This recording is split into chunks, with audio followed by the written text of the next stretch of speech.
अब हम स्टार्ट करते हैं अपना जो नेक्स्ट एलिमेंट है इनकम टैक्स का, that is very important and bit technical, that is deferred tax. अच्छा, मैं कोशिश करूँगा कि डेफर्ड टैक्स को थोड़ा सा सिंपल रखूँ, आसान बनाऊँ, ताकि आपका सवाल हल हो जाए और आपका कॉन्सेप्ट भी क्लियर हो जाए। पहले मैं कुछ टेक्निकल बातें लिखूँगा और जो बिल्कुल आपको समझ नहीं आएंगी, फिर मैं उसको जस्टिफाई करूँगा एग्जांपल्स के साथ, फिर इंशाल्लाह आपको बिल्कुल समझ में आ जाएगी। Now what is deferred tax? Technical बात लिखने लगा। Deferred tax is the future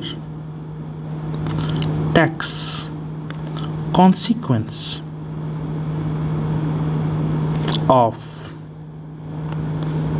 event or transaction recognized in financial statement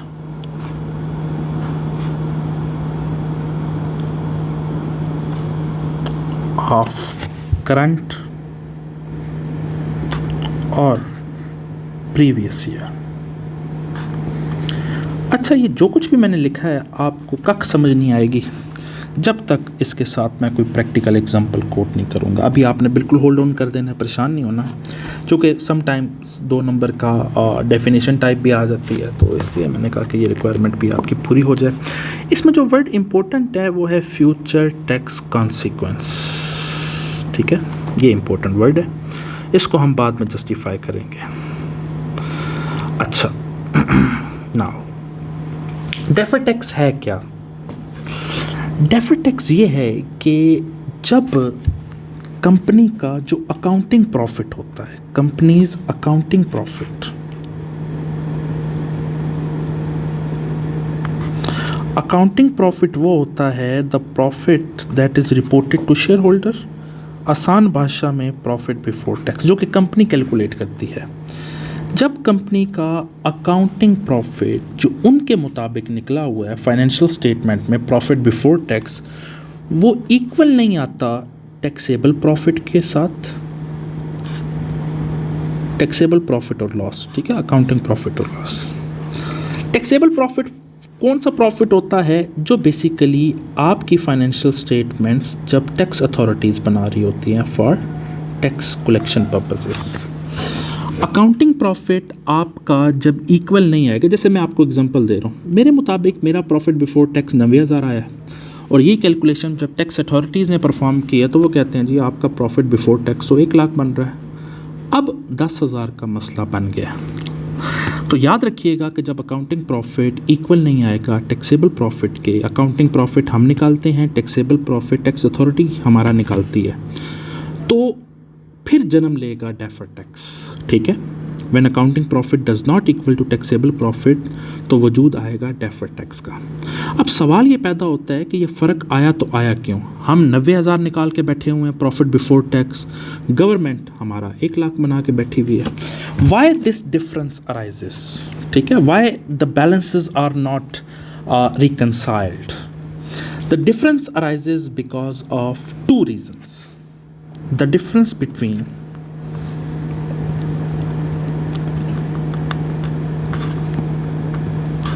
accounting profit and taxable profit arises because of 2 reasons. ठीक है, एक रीज़न को आप टेम्परेरी रीज़न बोलते हैं और जिसको आपकी किताब वालों ने टेम्परेरी डिफरेंस लिखा हुआ। एक टेम्परेरी है और दूसरा क्या होगा? Permanent reason. मैं इसको किताब के मुताबिक डिफरेंस लिख देता हूँ, परमानेंट और एक है टेम्परेरी।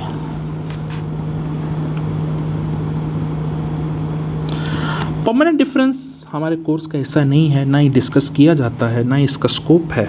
मैं सिर्फ आपको समझा देता हूँ कि परमानेंट डिफरेंस है क्या, ये आता क्यों है।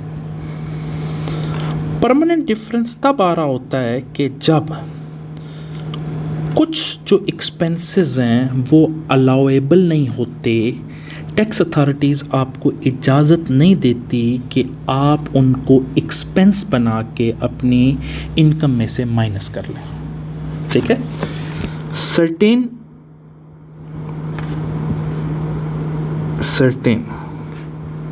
expenses are not allowed to be deducted from profit। कुछ एक्सपेंसेस जो हैं वो कहती है कि आप इनको किसी भी सूरत अपने प्रॉफिट में से माइनस नहीं करेंगे, क्योंकि अगर हम माइनस करेंगे तो हमारा प्रॉफिट कम होगा, प्रॉफिट कम होगा तो टैक्स भी तो कम पे करना पड़ेगा। हुकूमत कहती है नहीं कर सकते, वो एक्सपेंसेस आप बना नहीं सकते, अलाउएबल नहीं है। फॉर एग्जांपल कौन से एक्सपेंसेस हैं? फॉर एग्जांपल कस्टमर आया, उसकी रिफ़्रेशमेंट की, कस्टमर इंटरटेनमेंट की, उसके लिए चाय बिस्किट पेस्ट्रीज़ वगैरह मंगवाई। हुकूमत कहती है ये जो 5,000 का आपने ख़र्चा किया इसको एक्सपेंस नहीं बना सकते, ठीक है, हमने तो एक्सपेंस बनाना है। कस्टमर इंटरटेनमेंट, कस्टमर रिफ़्रेशमेंट हमारा एक्सपेंस है। इसके अलावा कोई पेनल्टी है, कोई फ़ाइन है जो आपने अदा किया, हुकूमत कहती है आपकी गलती है, आप एक्सपेंस नहीं बनाएंगे, पॉकेट से पे करें। हमने तो एक्सपेंस बनाना है, प्रॉफिट में से माइनस करना है। फिर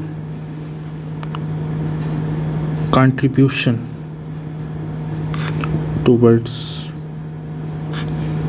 एनी पॉलिटिकल पार्टी, हमने एक्सपेंस बना दिया कि हमने कंट्रीब्यूट किया कैंपेन में, कोई इश्तिहार वगैरह छपवा दिए, कोई उनकी दावत कर दी है और एज अ रिज़ल्ट लोगों को बुलाया और पैसे खर्च हुए। हुकूमत कहती है जी आप माइनस नहीं कर सकते, अपना एक्सपेंस नहीं बना सकते। हमने 10,000 का एक्सपेंस बनाया, दोनों के प्रॉफिट हमारे इक्वल आ रहे थे, 1 लाख 1 लाख। हमने कस्टमर इंटरटेनमेंट की 10,000 की, हमने एक्सपेंस बनाया, हमारा प्रॉफिट 90,000 हो गया। हुकूमत कहती है जी मैं इसको माइनस नहीं करूँगी, मैंने अलाउ ही नहीं किया हुआ, तो वो प्रॉफिट हमारा 1 लाख बना के बैठी हुई और कहती है जी इसके ऊपर आप इंटरेस्ट वो टैक्स पे करेंगे। तो ये डिफरेंसेस रिमूव नहीं होंगे, दैट विल इवेंचुअली अराइज, और ये सिर्फ एक अकाउंटिंग पीरियड को इफेक्ट करेंगे, not all the accounting period, ठीक है। अच्छा, इसको हम ज़्यादा नहीं छेड़ते चूँकि ये पूछा भी नहीं जाता। अब हम आते हैं मेन चीज़ के ऊपर जो कि है हमारे कोर्स का हिस्सा, टेम्परेरी डिफरेंसेस।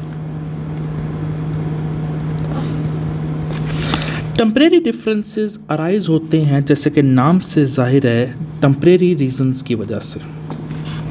वो रीजंस क्या हो सकती हैं? मैं लिख देता हूँ। Certain expenses are taxed on different accounting periods। ये आपको समझ नहीं आएगी, मैं जब एग्जांपल दूंगा तो समझ आएगी। फॉर एग्जांपल कुछ एक्सपेंसेस हम तो एक्रूअल बेस के ऊपर चलते हैं, जबकि हुकूमत कहती है हमने तो कैश बेसिस के ऊपर उसको एक्सपेंस मानना है। एक्रूअल बेस का मतलब क्या है, कैश बेस का मतलब क्या, मैं आपको एग्जांपल दे देता हूँ। जैसे कि देखिए आपने उधार पे चीज़ें खरीदी हैं तो आपने परचेजेस को डेबिट किया, पेबल को क्रेडिट किया, आपने एक्सपेंस तो बना दिया ना। मैं एग्जांपल दे रहा हूँ, आपका प्रॉफिट कम हो गया। हुकूमत कहती है नहीं, जब आप पेमेंट करेंगे ना पेएबल्स को तो उस वक्त मैं इसको एक्सपेंस कंसिडर करूँगी। हुकूमत कहती है कि क्रेडिट के ऊपर मैं ट्रांजैक्शन रिकॉर्ड नहीं कर रही होंगी। मैं आपको एग्जांपल दे रहा हूँ, ऐसा होता नहीं है। वैसे कुछ एक्सपेंसेस होते हैं कि जो कैश बेसिस के ऊपर चल रहे होते हैं, जैसे प्रोविजंस वगैरह है, हम बनाते हैं, हुकूमत नहीं मानती प्रोविजंस को, हम एक्सपेंस को डेबिट करके प्रोविजन को क्रेडिट कर देते हैं। हुकूमत कहती है नहीं, जब आप एक्चुअली कैश पे करेंगे तो उस वक्त आप एक्सपेंस बना के कैश को क्रेडिट करेंगे, लिहाजा प्रोविजन का कोई कॉन्सेप्ट नहीं है। अगर फॉर एग्जांपल हमने इस अकाउंटिंग पीरियड में प्रोविजन बनाई, हमने एक्सपेंस बना दिया, क्रेडिट लाइबिलिटी कर दी, प्रोविजन बना दी, हमने तो प्रॉफिट कम कर लिया। हुकूमत कहती है आपका तो आउटफ्लो हुआ ही नहीं है ना इस साल, मैं तो एक्सपेंस बना नहीं होंगी, तो वो प्रॉफिट कम नहीं करती। हमारा आउटफ्लो अगले साल होता है, हुकूमत उस वक्त एक्सपेंस बनाती है, प्रॉफिट कम कर लेती है, और हम तो पिछले साल बना चुके हैं एक्सपेंस, हम तो दोबारा एक्सपेंस नहीं बनाएंगे। इसका मतलब ये जो डिफरेंस है ये टेम्परेरी है, ये ऑटोमेटिकली रिमूव हो जाएगा। हमने इस साल एक्सपेंस बनाया, प्रॉफिट कम किया, हुकूमत अगले साल एक्सपेंस बनाएगी, प्रॉफिट कम करेगी। हम इस साल जो है वो कम चार्ज कर रहे होंगे, पे ज़्यादा कर रहे होंगे, अगले साल हम चार्ज ज़्यादा कर रहे होंगे, पे कम कर रहे होंगे। अभी आपको ये समझ नहीं आएगा डिटेल में, थोड़ा सा टाइम लगेगा डाइजेस्ट होने में। खैर आगे चलते हैं, मैं आपको समझाऊंगा इसको। देखें, certain items are taxed on the basis of cash system, जो कि मैंने आपको बताया। हुकूमत एक्सपेंस बनाएगी जब कैश का आउटफ्लो होगा। जो सबसे इम्पोर्टेंट चीज़ है टेम्परेरी डिफरेंस में, जो सबसे ज़्यादा पूछी जाती है, वो ये है कि टेम्परेरी डिफरेंस तब भी अराइज होता है कि when carrying amount of non current asset does not equal to tax base. Tax base क्या होता है? टैक्स बेस वो कैरिंग अमाउंट होती है नॉन करंट एसेट की, carrying amount of non current asset calculated by tax authorities.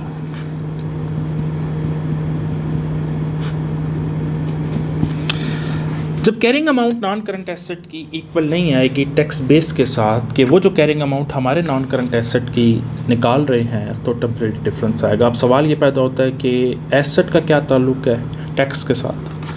देखिए, ताल्लुक ये है कि हुकूमत आपको कहती है कि मैं जो आपने एसेट ले रखा है उसको 2 सालों में डिप्रिशिएट करूँगी, आपको टैक्स रिलीफ दूँगी कि आप डिप्रिसिएशन 2 सालों में माइनस कर दें। आखिर और हम ये कहते हैं कि नहीं, हमने तो 3 सालों में माइनस करनी है, चूँकि हम तो डिप्रिसिएशन रूल बेस के ऊपर लेते नहीं हैं, हम तो प्रिंसिपल बेस के ऊपर लेते हैं। टैक्स अथॉरिटी तो रूल बेस के ऊपर चलती है। तो वो जो हमें अलाउंस देती है वो 2 साल का देती है। हमारी जो टैक्स स्टेटमेंट वो बना रही होती है उसमें वो डिप्रिसिएशन 2 सालों में हमारी इनकम में से माइनस कर देगी। हम जो अपनी फाइनेंशियल स्टेटमेंट बना रहे होंगे उसमें 3 सालों में माइनस कर रहे होंगे, तो डिफरेंस आएगा। लेकिन अगर आप देखें कि वो डिफरेंस रिमूव हो जाएगा चौथे साल। जैसे कि मैं आपको एग्जांपल देता हूँ, मेरी उम्र है 30 साल, आपकी उम्र है 25 साल, डिफरेंस है ना 5 साल का। लेकिन ये डिफरेंस रिमूव हो जाना है। कैसे? जब खुदा न खास्ता 60 के बाद मैं फोत हो जाऊँगा, उसके बाद आपने जब फोत होना है, तो automatically will be at the same place, difference remove हो जाएगा ना एक दिन। तो temporary difference just like that. Okay, here we go. मैं आपको अब एग्जांपल के थ्रू समझाने लगा हूँ कि carrying amount of non current asset tax base की इक्वल क्यों नहीं आती, इसका इम्पैक्ट क्या आएगा और लेके कैसे चलेंगे। एग्जांपल थोड़ी बड़ी होगी, ये आपकी किताब में उस तरह नहीं है जिस तरह मैं आपको करवाने लगा हूँ। गौर से समझिएगा, अगर ये समझ आ गई तो इसका मतलब है 70 to 80% of the job is done. आपको चीज़ समझ आ जाएगी। जैसे फॉर एग्जाम्पल,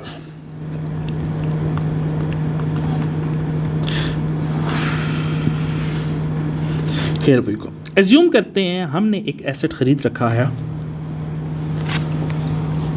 30,000 का।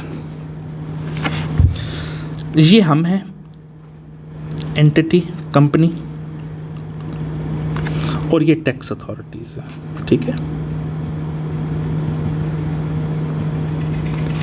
नाउ हमने एसेट खरीदा, sorry let me correct it, हमने ये हैं हम, कंपनी, और ये है टैक्स अथॉरिटीज़। ठीक है, हमने एसेट ख़रीदा है 1 जनवरी को 2021 में। एसेट की कॉस्ट पड़ी है हमें 30,000 और हमने कहा कि इसको हम 3 सालों में डेप्रीशिएट करेंगे, इसकी यूज़फुल लाइफ 3 ईयर्स होगी। अगर मैं इसकी डेप्रीसिएशन लूँ 31 दिसंबर 2021 को साल कंप्लीट होगा, तो 30,000 को 3 से डिवाइड करूँगा, यूज़फुल लाइफ अगर मैं कहता हूँ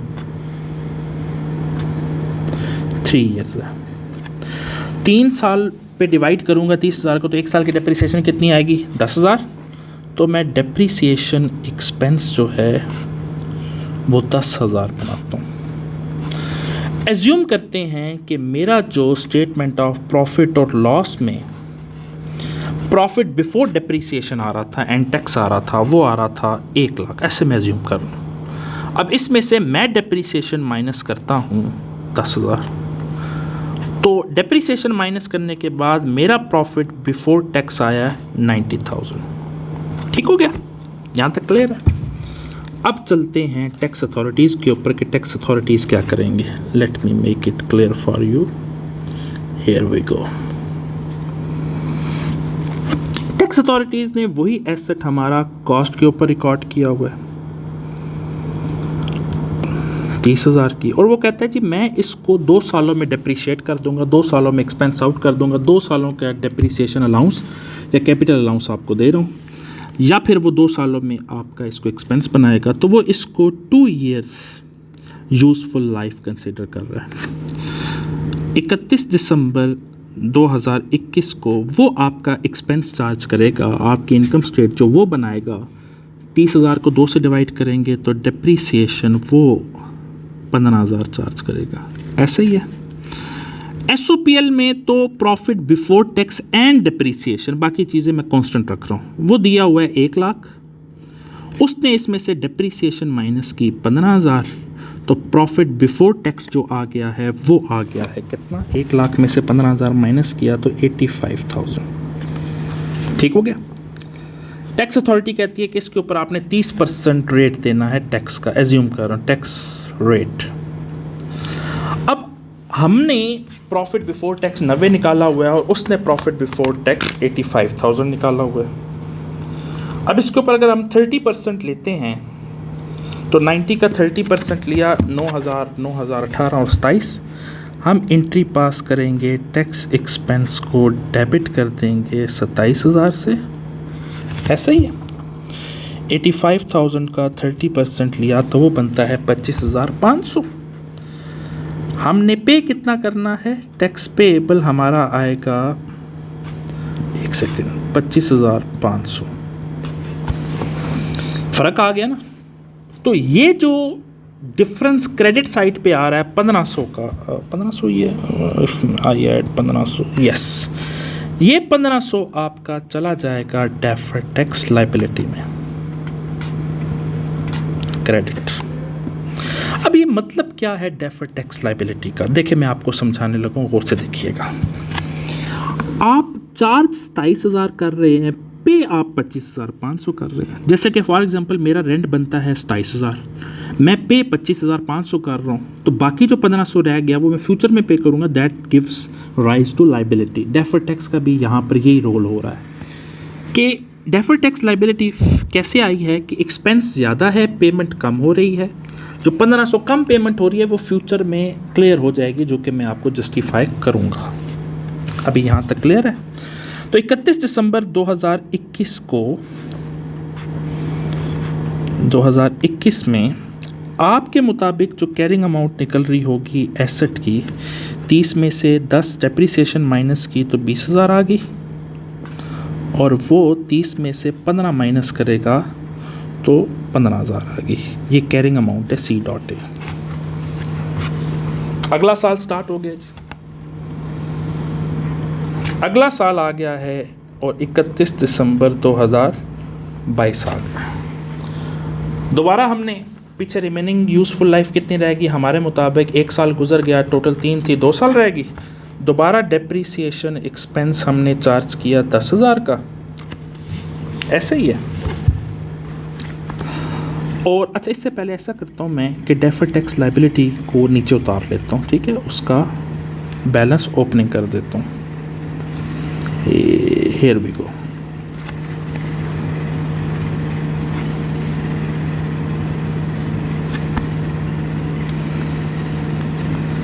Deferred tax, credit, debit, opening balance brought down. अगले साल कितना, 1,500.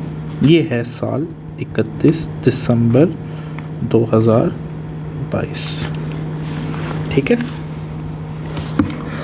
अब दोबारा से मेरे एसेट की डिप्रिसिएशन 10,000 आएगी, जो कि 20,000 कैरिंग अमाउंट है, 2 साल रिमेनिंग यूज़फुल लाइफ है. डिप्रिसिएशन एक्सपेंस हो गया है 10,000. एज्यूम करते हैं प्रॉफिट भी इस साल 1 लाख है, profit before tax and depreciation, इसमें से डिप्रिसिएशन माइनस की 10,000 और प्रॉफिट 90,000 बच गया. प्रॉफिट बिफोर टैक्स हमारे मुताबिक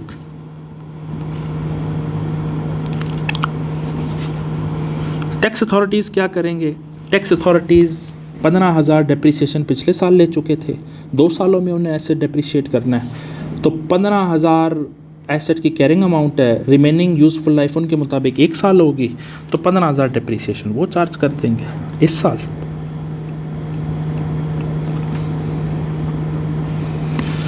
एज्यूम करते हैं उनके मुताबिक हमारा प्रॉफिट 1 लाख आ रहा था before depreciation and tax. Depreciation expense minus किया आपने 10,000 का, नहीं, उन्होंने एक्सपेंस माइनस किया है 15,000। उनके मुताबिक हमारा प्रॉफिट बिफोर टैक्स आ रहा है 85,000। एज्यूम करते हैं रेट दोबारा उन्होंने जो दे दिया है दैट इज़ 30% टैक्स का। एंट्री पास करेंगे हम क्या? एंट्री पास करेंगे, टैक्स एक्सपेंस को हम डेबिट करेंगे। 90,000 का 30% लिया 27,000, जबकि वो कहेंगे 85,000 के ऊपर 30% दें, तो टैक्स पेएबल को हम क्रेडिट करेंगे 25,500 में, और जो फ़र्क है 1,500 का वो अगेन चला जाएगा डेफर्ड टैक्स लाइबिलिटी में। ठीक है, ये मैं आपको सारी बैक एंड के ऊपर वर्किंग समझा रहा हूँ ताकि आपको सेंस पता चले कि डेफर्ड टैक्स है क्या, आता क्यों है। अब अगर आप देखें तो इस साल 31 दिसंबर 2022 में दोबारा आपने डेफर्ड टैक्स लाइबिलिटी को क्रेडिट किया। ओपनिंग बैलेंस पिछले साल का ब्रॉट डाउन हुआ था, दोबारा डेफर्ड टैक्स लाइबिलिटी क्रेडिट हुई है। ऑपोजिट रीजन है टैक्स एक्सपेंस, और डेफर्ड टैक्स लाइबिलिटी के सामने अमाउंट है 1,500, तो टोटल डेफर्ड टैक्स में चला गया है कितना? लाइबिलिटी बनी पड़ी है 3,000।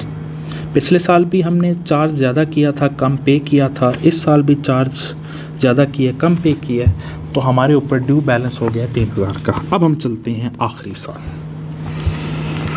आखिरी साल से पहले हमारे मुताबिक कैरिंग अमाउंट एसेट की कितनी आ रही होगी? एसेट 30,000 का था, 2 साल की 20,000 डेप्रिसिएशन चार्ज हो गई है, तो 10,000 हो गई है कैरिंग अमाउंट। उनके मुताबिक हमारे एसेट की कैरिंग अमाउंट, वो जो हमारे एसेट की कैरिंग अमाउंट निकालते हैं ना, उसको टैक्स बेस बोलते हैं। उनके मुताबिक हमारा एसेट कितने का बचा पड़ा है? 2 साल पहले 30,000 का था, 2 साल डेप्रिशिएट हो चुका है, 0। अब सबसे पहले हम क्या करते हैं, डेफर्ड टैक्स लाइबिलिटी को उतार लेते हैं लेजर बना के।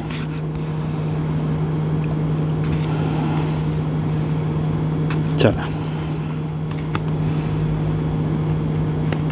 Credit, debit, opening balance brought down 3,000। अब रिमेनिंग यूज़फुल लाइफ हमारे मुताबिक 1 साल बची पड़ी है, 2 साल यूज़ हो गया है, तो डेप्रिसिएशन हमारा एक्सपेंस इस साल बनेगा 10,000। ये मैं 2023 की बात कर रहा हूँ, 31 दिसंबर। एज्यूम करते हैं प्रॉफिट आ रहा है बिफोर डेप्रिसिएशन एंड टैक्स दोबारा 1 लाख 2023 के लिए भी। इसमें से डेप्रिसिएशन माइनस करते हैं तो 90,000 हमारा प्रॉफिट बिफोर टैक्स आ रहा है। उनके मुताबिक तो एसेट 0 हो चुका है, तो वो डेप्रिसिएशन कितनी लेंगे? 0। They are suppose to take the depreciation of 0 because they have already make our assets 0। तो उनके मुताबिक डेप्रिसिएशन तो होगी नहीं, फिर क्या करेंगे हम?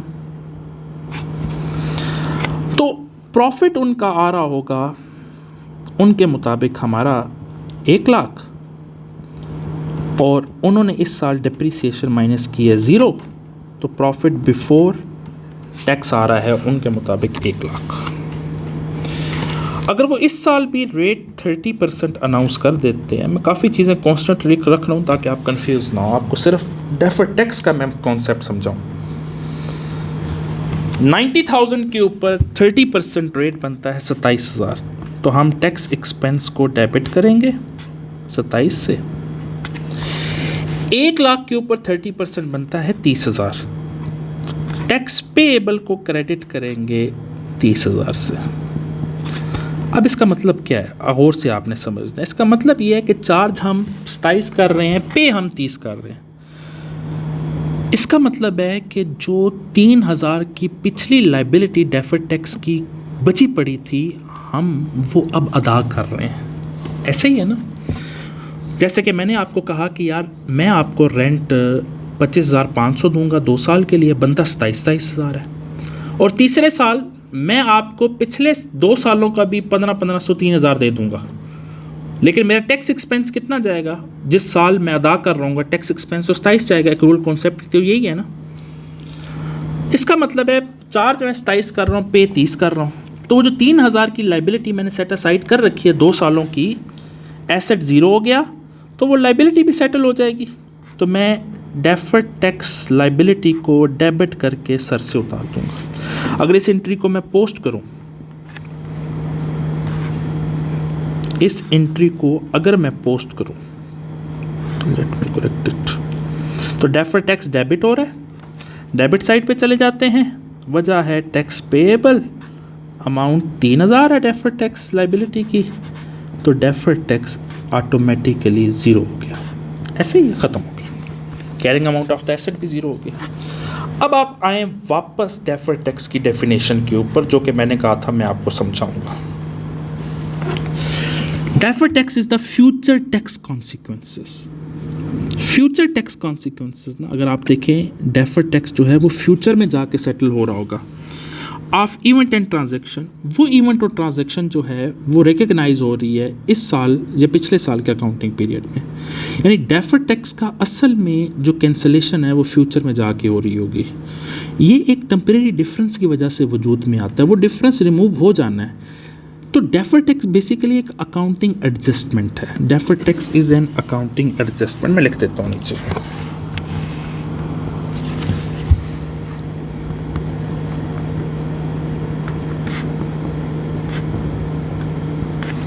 Accounting adjustment aims to match the tax effect to the relevant accounting period.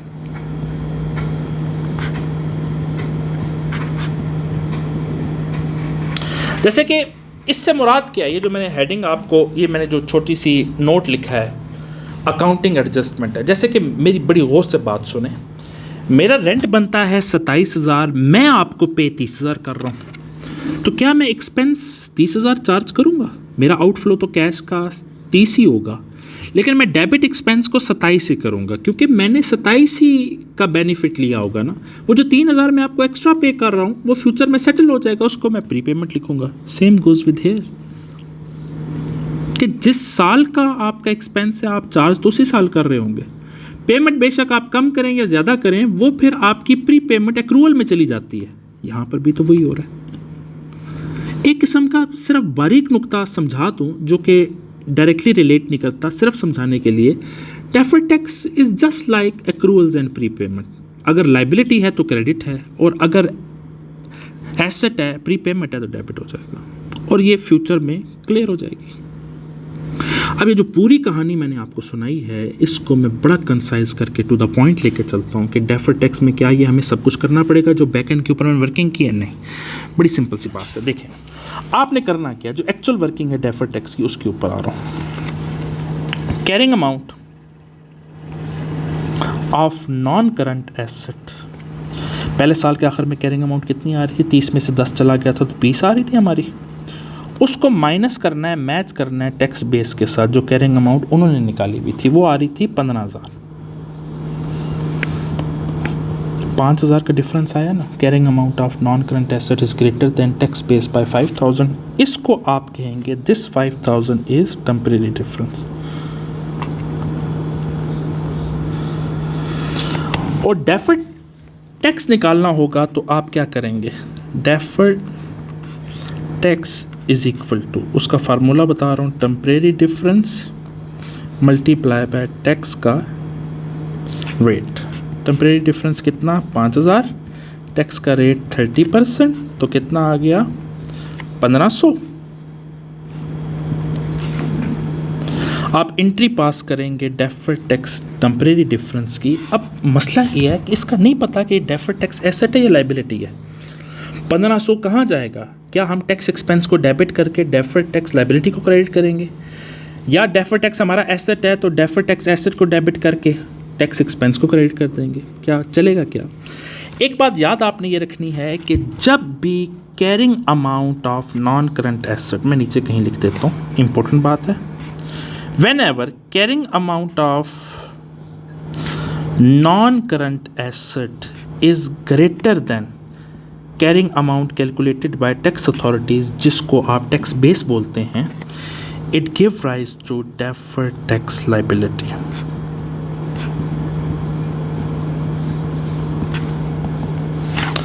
और जब भी carrying amount of non current asset is less than tax base, it gives rise to deferred tax asset. Make sense? अगर आप ऊपर देखें तो carrying amount of non current asset ज़्यादा आ रही है टैक्स बेस से। Carrying amount of non current asset 20,000 है, टैक्स बेस 15,000 है।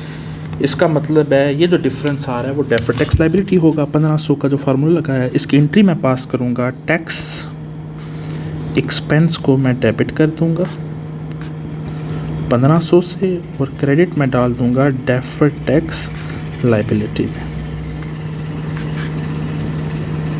Make sense? यहाँ तक क्लियर हो गया? चलो, अब होगा क्या? होगा ये, सवालात बहुत आसान है, मुश्किल बिल्कुल भी नहीं है। आपको ओपनिंग डेफर्ड टैक्स का बैलेंस दिया होगा, जैसे कि ये मैं बना रहा हूँ, डेफर्ड टैक्स का बैलेंस आपको दिया होगा और ज़्यादातर आपको बैलेंस लायबिलिटी का दिया होगा, ठीक है जी। और कहा गया होगा कि इस बैलेंस को, sorry, let me correct it, और कहा गया होगा कि इस बैलेंस को एडजस्ट करें। डेफर्ड टैक्स का बैलेंस दिया होगा और अमूमी तौर के ऊपर लायबिलिटी का दिया होगा, जैसे कि 1500, और कहेंगे इस बैलेंस को कम कर दें या ज़्यादा कर दें। अगर कहते हैं कि ये डेफर्ड टैक्स का जो टेम्परेरी डिफरेंस लायबिलिटी आ रहा है, इसको कम करके 1000 पे ले आएं, बिल्कुल इसका कॉन्सेप्ट ऐसे ही जैसे अलाउंस आपने 1500 रखा हुआ था, उसको 1000 के ऊपर लें। अगर इसको 1000 के ऊपर लेके आना है, क्लोजिंग बैलेंस ऐसे ही है। ओपनिंग बैलेंस आपको दिया हुआ 1500, तो मैं डेफर्ड टैक्स लायबिलिटी को 500 से कम करूंगा ना, तो मैं एंट्री पास करूंगा डेफर्ड टैक्स लायबिलिटी डेबिट और tax expense credit. Temporary difference जब कम हो जाता है तो डेफर्ड टैक्स रिवर्स हो जाता है उतनी अमाउंट से। टेम्परेरी डिफरेंस जब ज़्यादा होता है, डेफर्ड टैक्स ज़्यादा करते हैं उतनी अमाउंट से। लेकिन आपने ओपनिंग बैलेंस देखना है। अगर वो कहता है ओपनिंग 15 है, इसको 4500 तक ले जाए, इसका मतलब 3000 से डेफर्ड टैक्स लायबिलिटी इंक्रीज़ करेंगे। जिस तरह अलाउंस नहीं इंक्रीज़ होता था, एक्सपेंस डेबिट होता था, इरिकवरेबल डेट्स का अलाउंस क्रेडिट होता था, बिल्कुल वही कहानी है, समझने की हद तक। Make sense? बस ये करना है आपने। जब मैं इसके किट के क्वेश्चंस करवाऊंगा ये और भी ज़्यादा क्लियर हो जाएगा। आगे चलते हैं। कुछ इंपॉर्टेंट बातें हैं।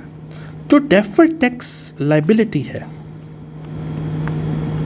उसको टैक्सेबल डिफरेंस भी कहा जाता है।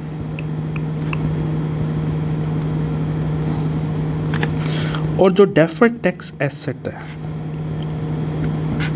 उसको डिडक्टेबल डिफरेंस भी कहा जाता है।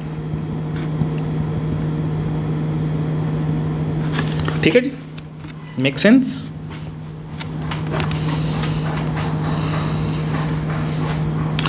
मैं एक छोटी सी एग्जांपल बनाने लगा हूं, इसमें मैं करंट टैक्स को भी लिखने लगा हूं और डेफर्ड टैक्स को भी। एज्यूम करते हैं कि आपको ट्रायल बैलेंस में दिया हुआ है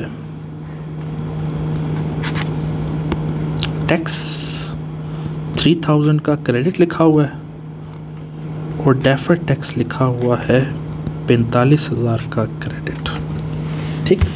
और आपको कहा गया है कि इस साल जो एस्टिमेटेड टैक्स एक्सपेंस है वो बनता है 30,000 का,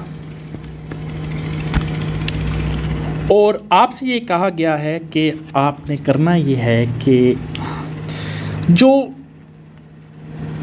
carrying amount of non current asset है इस साल is greater than tax base by 50,000, नहीं 50 नहीं, इसको मैं ज़्यादा करता हूँ, बाय 3 लाख,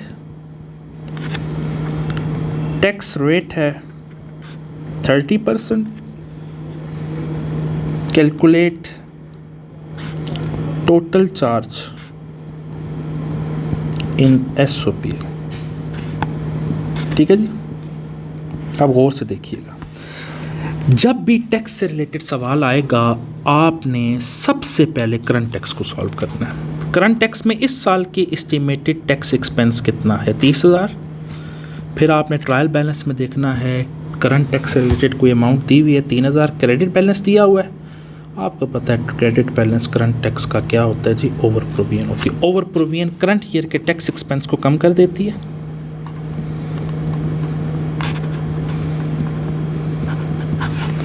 तो आपका करंट टैक्स से रिलेटेड SOPL में चार्ज जाएगा 27,000। अब हम आते हैं डेफर टैक्स के ऊपर। देखें, defer tax liability credit balance दिया होता है तो आप इस तरह करें, आप लेजर बनाएं, credit debit, opening balance brought down करें, कितना दिया हुआ है 45,000, ऐसा ही है।